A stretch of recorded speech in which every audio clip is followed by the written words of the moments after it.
This is Hidden Killers Week in Review. A look back at the most prolific stories of the week.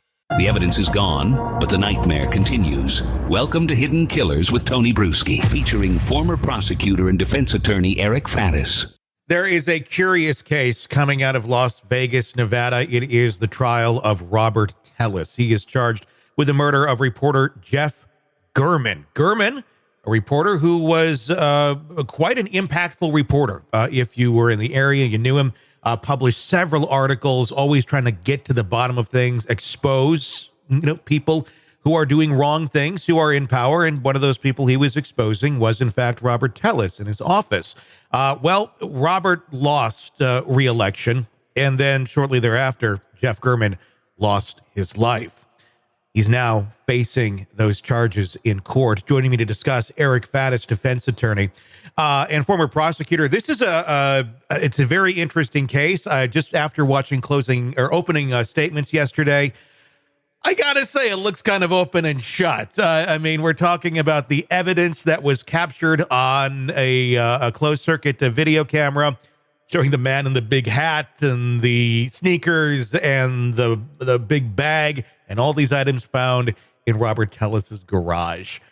Give me your insight on this thing as it starts to take off. Yeah, problematic. Public corruption and exposing public corruption has certainly been in the news. And I think there's sort of an emergence of that, especially with independent journalists. And here, when you would look at the case, not only the items you mentioned that are found at Tellis's house, but also the DNA. His DNA is allegedly underneath the dead guy's fingers, and that's going to be incredibly difficult to get around. Exactly. It's one thing we have circumstantial with, the physical evidence, the items that were in the house that were all cut up, which I found to be interesting as well. Like literally cut up sneakers, cut up hat into like little pieces. What do you make of that? If you're going to try and get rid of evidence, it's not like it's a credit card and you're just going to chop it and somebody's not going to get the number. Why not completely get rid of this stuff? Or I'm sure they may be trying to argue that this was planted in his home. Criminals aren't always the sharpest tools in the shed. And, this certainly reeks of someone who is trying to cover something up, to destroy evidence, and doing it in a really stupid way. So these items are found there, and it shows a consciousness of guilt. It shows, that he believes he did something wrong and he doesn't want to get caught for it, in my opinion.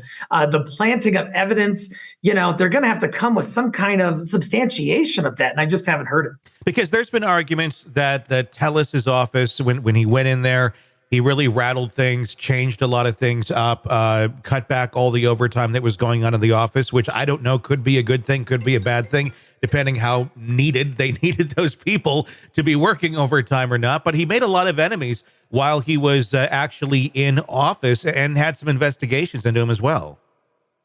That's very true. And in fact, Tellis reports that he was receiving threatening voicemails and that kind of thing. So, he had some nemesis out there. But would someone really go to the lengths of killing, an innocent person and then framing this guy, Tellis, just because they hated Tellis? That just seems like a logical leap that I think the jury might not be willing to make. There's a lot of things that they're going to be looking at, in terms of the video evidence that we saw, and it's a very, I don't have it on me, but it's a very interesting one. A big old like gardening hat, like huge, almost like it reminds me of like Raiden from Mortal Kombat, but it's not.